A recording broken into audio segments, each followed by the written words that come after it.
Good morning সবাইকে। এখন বাজে প্রায় 8টা 15 নাগাদ। যতটা পারলাম তাড়াতাড়ি ব্যাগ প্যাক করে রেডি করে নিলাম। বেশি ব্যাগ নিইনি, জাস্ট একটা দিনেরই তো ব্যাপার। বেশি সময় নষ্ট করব না, এমনিতেই অনেক দেরি হয়ে গেছে, তাই যেতে যেতে আপনাদেরকে বলবো যে আমরা কোথায় যাচ্ছি, কিভাবে যাচ্ছি এবং কেন যাচ্ছি। মেইনলি এটা যাচ্ছি, আমাদের একটা অফিসিয়াল ইভেন্ট ছিল। সো আজকে 19 তারিখ, সেই অফিসিয়াল ইভেন্টটা হওয়ার কথা। সেই উপলক্ষে আমরা বেরোচ্ছি, আমি এবং আমার টিম এবং আমার ম্যানেজার। যাই হোক, ভিডিওটা স্কিপ না করে দেখতে থাকুন। আর ভিডিওটা যদি ভালো লাগে তাহলে অবশ্যই একটা লাইক অ্যান্ড সাবস্ক্রাইব করবেন, এবং সাবস্ক্রাইবের পাশে যে বেল আইকনটা আছে সেটা অবশ্যই ক্লিক করে দেবেন, যাতে পরবর্তীকালে আমি ভিডিও দিলে আপনারা তার নোটিফিকেশন পেয়ে যান। ভিডিওটা দেখতে থাকুন। আশা করি এই ভিডিওটা অন্যান্য ভিডিওগুলোর তুলনায় অনেক ভালো লাগবে। নিউ টাউনের আন্ডারগ্রাউন্ডটা আমরা পার হয়ে নিলাম। এবার ধর্মতলার দিকের বাস ধরবো। ধর্মতলায় তো চলে এলাম, বাট কোন দিকে বাস আমি সেটা জানি না, তাই বাস ড্রাইভারকে একটুখানি ফোন করলাম যে বাসটা কোন দিকে আছে আমাকে একটুখানি বলে দিন। আর আপনারা তো দেখতেই পাচ্ছেন কেমন চেঁচামেচি হচ্ছে, তার সাথে কিরকম যানজট। বাসের ড্রাইভার বলল যে এসপ্ল্যানেডের পোস্ট অফিসের অপোজিটে ঠিক বাসটা দাঁড়িয়ে, এই বাসটা করে আমরা গেছিলাম অফিসিয়াল ইভেন্টে। বাসটা ছিল ফুল এসি, তবে খুব একটা যে ভিড় ছিল তা নয়, কেননা এই বাসটাতে প্রায় 29 জন গেছিল আর সিট সংখ্যা প্রায় 54টা।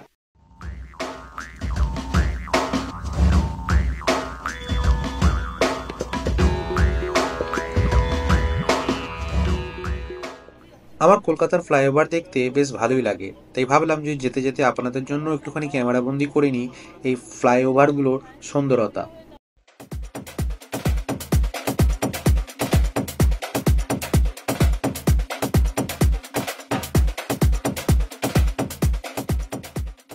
প্রায় 50 মিনিট জার্নি করার পর ডায়মন্ড হারবার যাবার যে রাস্তাটা, সেই রাস্তায় আমরা উঠে পড়েছি। আর যেদিকেই তাকাচ্ছি সেদিকেই সবুজ আর সবুজ। রাস্তাটা ওয়ান ওয়ে, তাই ড্রাইভার একটুখানি সামলে গাড়িটা চালাচ্ছে। এসি বাসের মধ্যে বসে সবাই রিল্যাক্স করছে এবং তার সাথে বাজছে উদ্দাম গান। গানগুলো বেশ পুরনো দিনের, তাই শুনতে বেশ ভালোই লাগছিল। ডায়মন্ড হারবারের মেন রাস্তাটা বেশ সরু, তাই বাস বেশি দূর আসতে পারেনি, একটু দূরেই দাঁড় করিয়ে দিয়েছিল। আমরা পায়ে হেঁটে বাস স্টপ থেকে রিসোর্টের দিকে যাচ্ছিলাম।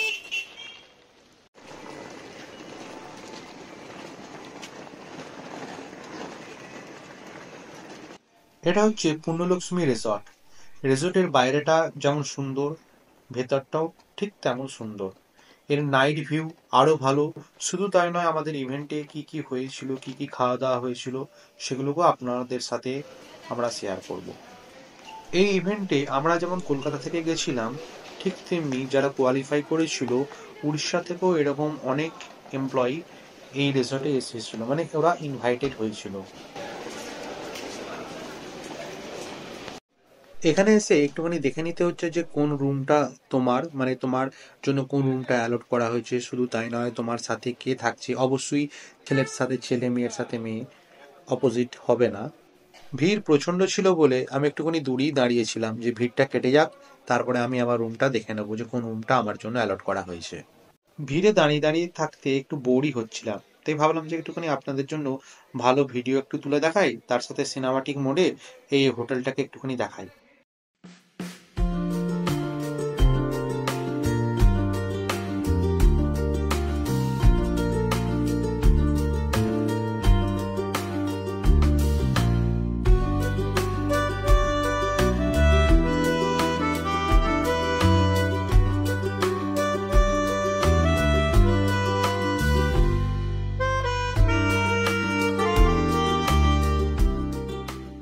সর্বশেষে এই ইভেন্টে থাকার একটা পরিচয়পত্র আমাকে দিয়ে দিল।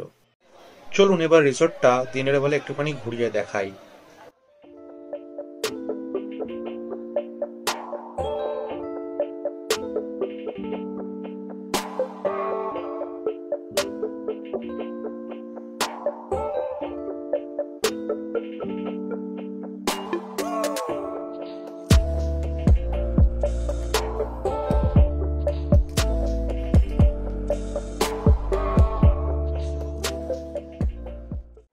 আমি যে রুমটায় ছিলাম সেটা খুব একটা বড় নয়, ছিলাম আমরা দুজন। তবে দুজন কোনো রকমে কষ্টে সৃষ্টে থাকা যায়, কেন রুমটা একটুখানি বেশ ছোটই ছিল। আপনারা দেখতেই পাচ্ছেন যে রুমটা কতটা ছোট, ঢুকতে ঢুকতেই শেষ। আর এটা হচ্ছে আমার আর একটা বন্ধুর রুম। এই রুমটা বেশ গর্জিয়াস, বেশ সুন্দর। আপনারা দেখতেই পাচ্ছেন যে কত সুন্দর বেড, শুধু তাই নয়, এর ফার্নিচার, এর লোকেশন, ব্যালকনি, নো ডাউট খুব ভালো। মানে আমাদের রুমের থেকে তো অনেকটাই বেটার এই রুমটা। যাই হোক, হিংসা করে লাভ নেই। একটা দিন, একটা রাতের ব্যাপার, নিজেদের মতন করে অ্যাডজাস্ট করে নিয়ে আনন্দ করলেই হচ্ছে।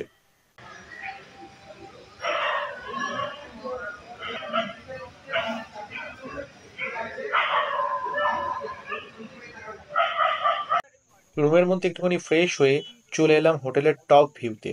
টপ ভিউ থেকে সূর্যটাকে দেখতে দারুণ লাগছিল, তাই ভাবলাম যে আপনাদের জন্য একটুখানি ভিডিও ক্যামেরা করি, যাতে আপনারাও দেখতে পান যে এই রেজর্টের পাশ থেকে গঙ্গাকে এবং তার সাথে সাথে ডুবন্ত সূর্যকে দেখতে কেমন লাগে।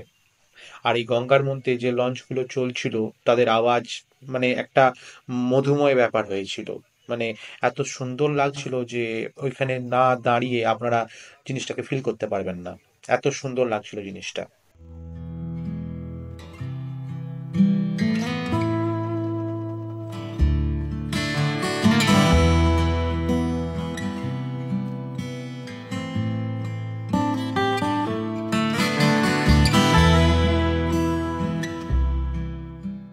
অনেকক্ষণ ঘোরাঘুরি করে ভুলিয়ে গেছিলাম যে পেট বলে কিছু একটা জিনিস আছে।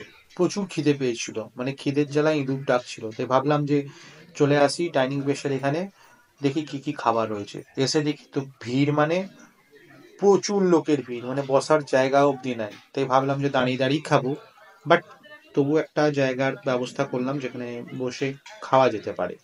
এবার দেখা যাক কি কি আইটেম ছিল।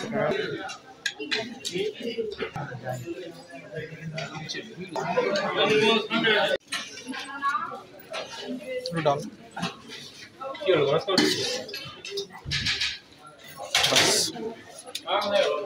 আর দাদা অল্প ফুলকপি দেবেন, অল্প পনির দেবেন, অল্প অল্প, খুবই অল্প, আরো অল্প।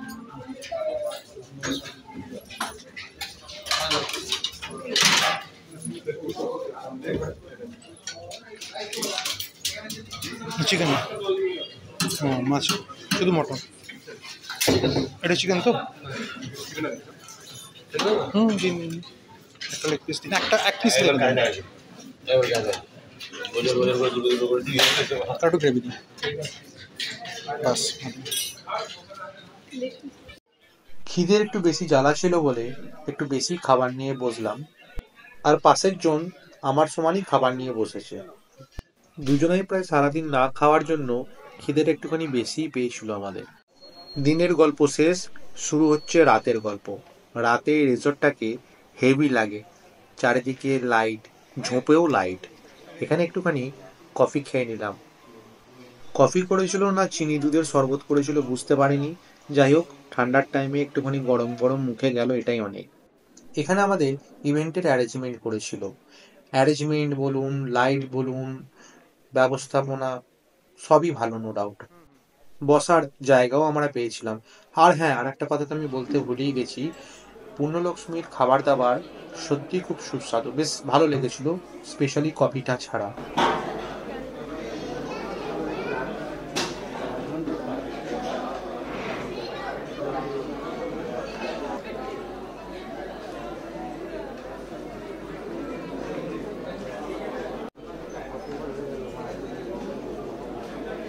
আর এটা হচ্ছে আমাদের টিমের লেডি গ্যাং, কনফিডেন্সিয়াল আলোচনায় নিজেরা মগ্ন। আর প্রোগ্রাম চলাকালীন স্টার্টারে এতগুলো আইটেম ছিল, তো যে যে আইটেমগুলো ছিল সেগুলো তো আমি তো তুলতে পারিনি, কারণ প্রোগ্রামে একটু ব্যস্ত ছিলাম। তাই আপনাদের একটুখানি নামগুলি দেখিয়ে দিলাম যে কি কি আইটেম ছিল। এখন আপনাদের যে রাতের ভিউগুলো দেখাবো, দুর্দান্ত, মানে এত সুন্দর লেগেছে না আমার এই রাতের ভিউগুলোকে দেখতে। আপনারা নিজেরাই দেখে কমেন্টে জানান যে আপনাদের এই নাইট ভিউ রিসর্টের কেমন লাগে।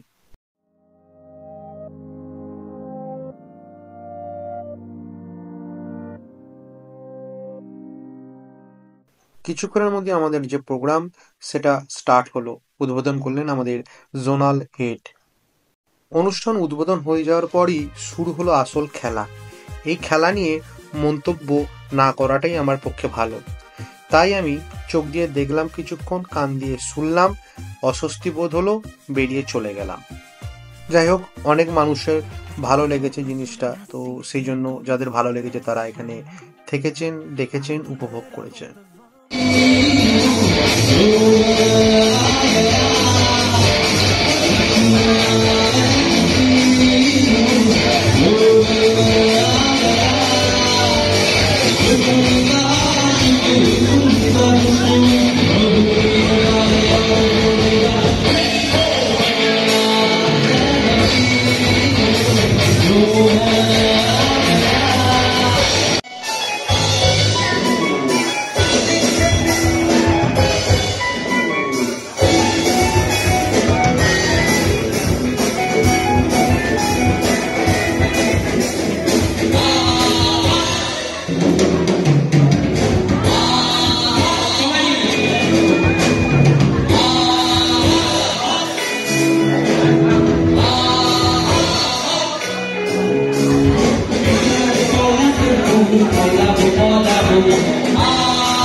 কিছুক্ষণ ফাংশন হয়ে যাবার পর নিজেদের নাচ গানা গালা নাইট স্টার্ট হলো। যে যেমন পারলো হাত পা ছড়িয়ে নিজের তালে নাচতে শুরু করলো। আমি দূর থেকেই দেখছিলাম, খুব একটা বিশেষ নাচিনি, তার সাথে একটু ভিডিও করছিলাম। এটা হচ্ছে ডে 1 এর ভিডিও। ডে 2 এর ভিডিও নেক্সট দিন চলে আসবে। আশা করি ভিডিওটা আপনাদের ভালো লেগেছে। ভালো লাগলে কি করতে হবে আপনারা জানেন, একটা লাইক আর ছোট্ট করে একটা সাবস্ক্রাইব করে আমার পাশে দাঁড়ানো, আমাকে সাপোর্ট করা। দেখা হচ্ছে আর একটা কোনো ভিডিওতে। ততদিন ভালো থাকুন, সুস্থ থাকুন।